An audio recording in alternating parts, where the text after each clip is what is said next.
often we get it, but there you go. Got some white stuff coming down.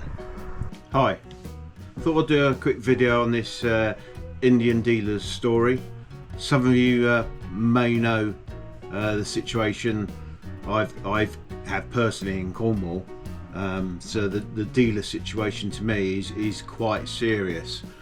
IMRG means a lot to me. That's why I started off IMRG World. So far, yeah, I think it's been successful. You know, the numbers steadily growing.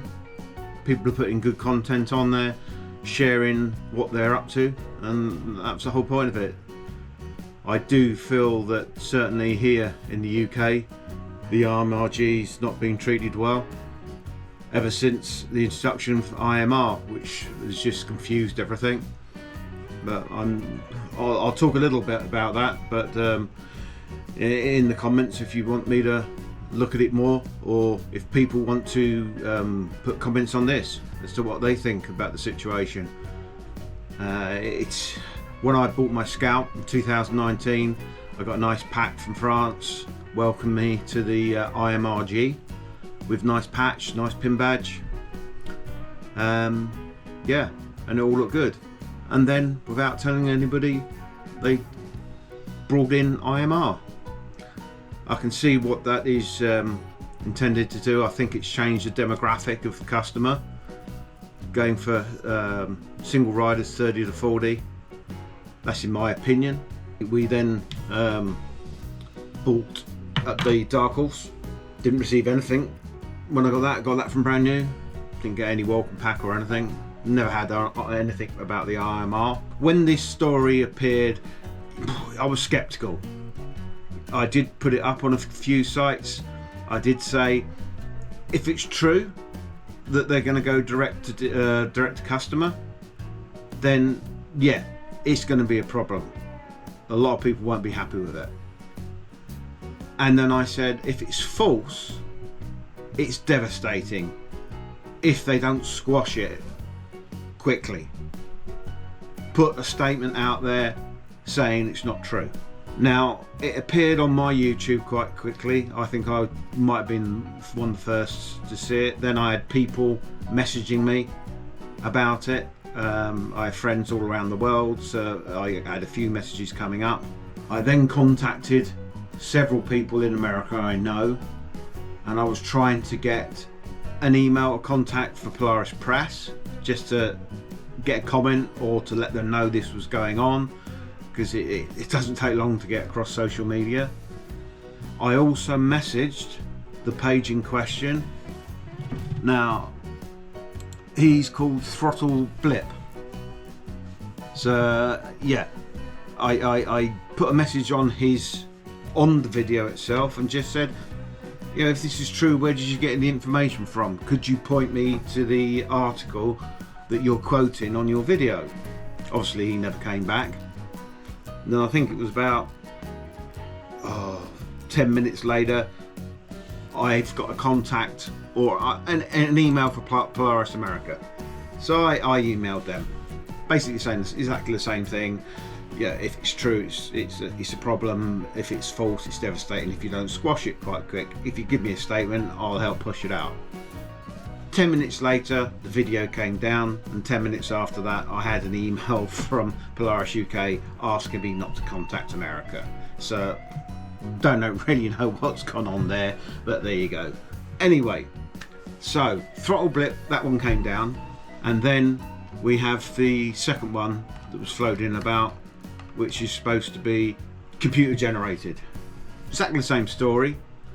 So it's thought that Throttle Blip got his information from that, and then when you look on his site or that site, all the videos are exactly set out the same, which isn't necessarily out of the world. As some people keep the same page. I do a lot on a lot of my stuff. I keep the same base page, change the content titles, that sort of thing.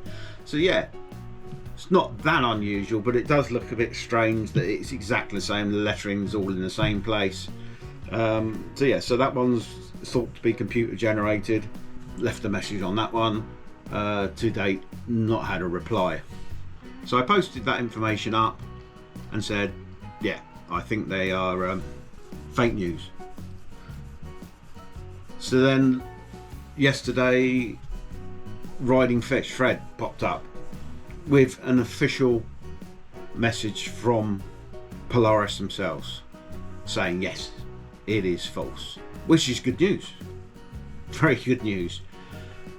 But I do feel, especially in the UK, Polaris isn't that forthcoming to us. I've got a meeting with them Monday over several other issues.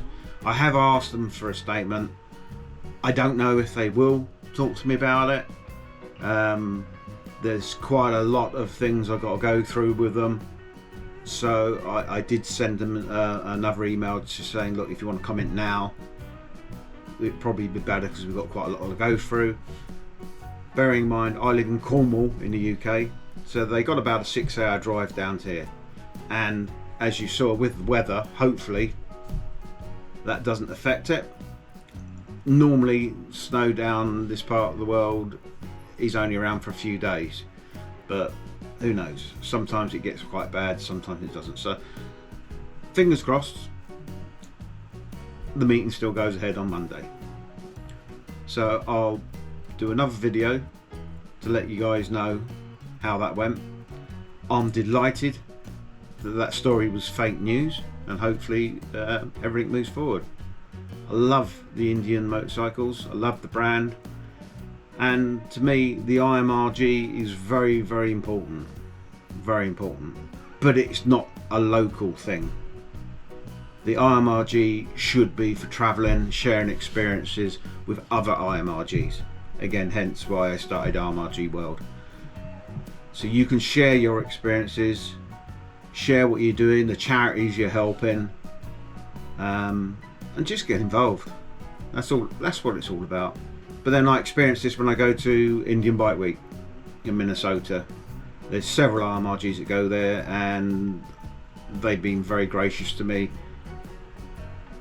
been giving me their patches, etc. And that's another thing I have posted on my page, a couple of articles about the patches. Some of them are, yeah, just works of art, really good. So if your IMRG patch, if you think yours is the best, let's see it. Let's have a little competition. But anyway, this video's about the fake news. So yeah, glad it's fake news. As I said to you before, I'm just getting into these videos. Not sure I've been marked yet. Most people end them like this. Boom.